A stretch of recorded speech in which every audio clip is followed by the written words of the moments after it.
Ako di ay si Xavier Kent Inopia, 26 years old, nagpuyo sa poblasyon Tubod, Lanao del Norte. Nagpasalamat ko sa Piso Tubod, lumikan sa NSRP ako nakatrabaho na karon as PAPSIN CBMS Enumerator.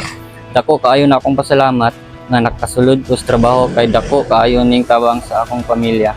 Kay naa pa ko'y mga manghod nga nag-eskwela, salamat sad sa dole kay isa sad ako sa naka benepisyo sa programa sa DOLE nga Government Internship Program nga nagamit gyud nako ang akong experience as GIP sa pagpanarbaho karon. Daghan sad kayong salamat sa DOLE nga unta daghan pamugma tabangan sa inyong programa. Pasalamat usab ako sa local government of Tubod na gipanguluhan ni Mayor Jimmy Cabahog sa iyang kanunay na pagsuporta. Og salamat sa Piso Tubod nga nahimong instrumento sa akong pagpanarbaho.